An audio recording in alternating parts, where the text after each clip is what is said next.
नमस्कार साथियों, किसी भी राजकीय विद्यालय, महाविद्यालय या चिकित्सालय में भामाशाह ने सहयोग दिया है और भामाशाह का नाम ऐड करना है उस विद्यालय, महाविद्यालय या चिकित्सालय के नाम के साथ, तो उसके संबंध में गाइडलाइन क्या है आज के इस वीडियो में हम बात करेंगे।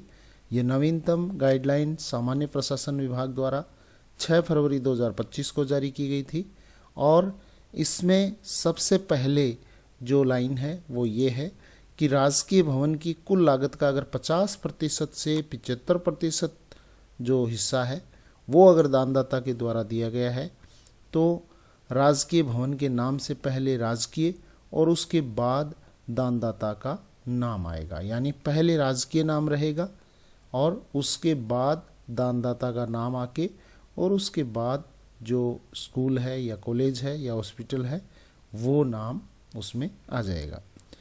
इसके अलावा यहाँ जो सेकंड लाइन दी गई है उसमें ये कहा गया है कि अगर 75% से अधिक राशि दी गई है, 75% से लेकर 100% तक अगर राशि दी गई है उस भवन के निर्माण में, तो यहाँ पर जो भामाशाह का नाम है वो पहले आएगा और उसके बाद राजकीय शब्द का प्रयोग होगा।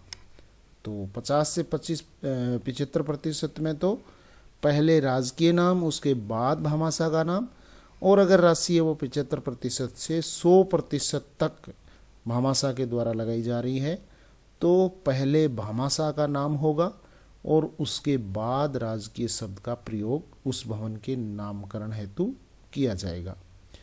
इसके अलावा बिंदु संख्या 2 की निरंतरता में कुल लागत की 100% राशि देने पर दानदाता के चाहे जाने पर महापुरुष या स्वतंत्रता सेनानी या परिजन की मूर्ति भी राज्य सरकार के नियमानुसार लगाई जा सकेगी। यानी अगर लागत 100% ही दानदाता के द्वारा दी जा रही है तो उस दानदाता की इच्छा के अनुसार कोई महापुरुष या स्वतंत्रता सेनानी या उनके परिजन की मूर्ति है वो विद्यालय परिसर में या जो अस्पताल परिसर है या महाविद्यालय परिसर है उसमें राज्य सरकार के नियमों के अनुसार लगाई जा सकेगी। इसके अलावा यहाँ अगली जो लाइन दी है वो ये है कि 50% से कम राशि दान करने पर दानदाता के द्वारा दान की गई राशि के अनुसार राजकीय भवन में निर्माण किए गए ब्लॉक या वार्ड या पुस्तकालय या प्रयोगशाला कक्ष या कक्षा कक्ष इत्यादि पर नाम पट्टिका लगाने का प्रावधान होगा। अगर 50% से कम राशि भामाशाह के द्वारा दान की जा रही है तो जो पोर्शन वो भामाशाह बना रहा है उस पोर्शन, उस ब्लॉक, उस वार्ड या पुस्तकालय या प्रयोगशाला कक्ष या कक्षा कक्ष इत्यादि पर वो अपनी नाम पट्टिका लगा सकेंगे। इसके अलावा यदि किसी राजकीय भवन हेतु आवश्यक संपूर्ण भूमि दानदाता के द्वारा दान की जाती है तो भवन के नामकरण में राजकीय शब्द के बाद दानदाता का नाम जोड़ा जाएगा। पहले राजकीय शब्द आएगा और उसके बाद दानदाता का नाम जोड़ा जाएगा यदि 100% भूमि है वो भामाशाह के द्वारा दी जा रही है। इसके अलावा यहाँ भवन निर्माण के लिए जो निर्माण लागत का आकलन है वो तत्समय विभाग के द्वारा निर्धारित निर्माण दर के अनुसार किया जाएगा। तो ये दिशा निर्देश है वो नामकरण से संबंधित है और यहाँ राजकीय भवन के नामकरण की एक बार अधिसूचना जारी होने के पश्चात नाम परिवर्तन नहीं होगा। ये भी महत्वपूर्ण बिंदु है कि एक बार नामकरण भामाशाह के दानदाता के नाम पर हो गया तो उसके बाद में उसमें कोई संशोधन नहीं किया जा सकेगा, परंतु यदि उस भवन में कोई अतिरिक्त निर्माण ब्लॉक, वार्ड, पुस्तकालय, प्रयोगशाला कक्ष, कक्षा कक्ष के रूप में किया जाता है तो बिंदु संख्या 4 के अनुरूप ऐसे ब्लॉक, वार्ड या पुस्तकालय, प्रयोगशाला कक्ष, कक्षा कक्ष इत्यादि पर नाम पट्टिका लगाए जाने का प्रावधान होगा। यानी कोई दूसरे भामाशाह का नाम वहाँ पर अगर एक बार उस विद्यालय का या राजकीय भवन का नामकरण हो गया तो उसको अधिसूचना जारी होने के बाद में परिवर्तन नहीं किया जाएगा।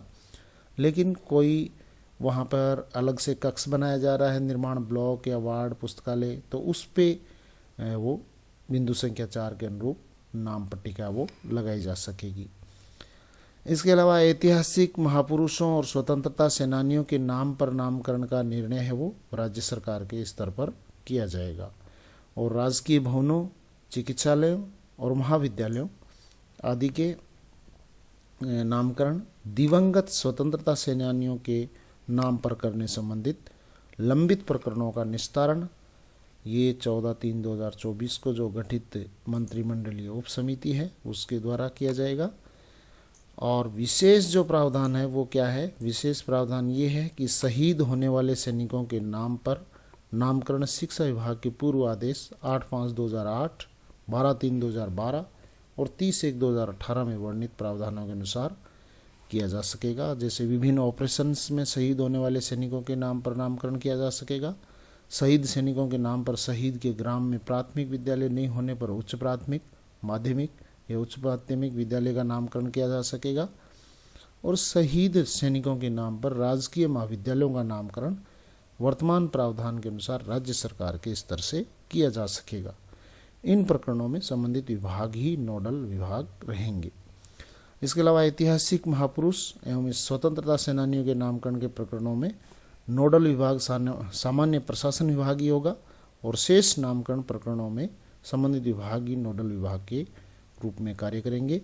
तो ये फरवरी 2025 का आदेश है जो नवीनतम है। इस आदेश की प्रति आप मैं इसके डिस्क्रिप्शन में आपको इसका लिंक दे दूंगा, वहां से डाउनलोड कर सकते हैं। आज के लिए बस इतना ही। Thank you very much. जय हिंद, जय भारत।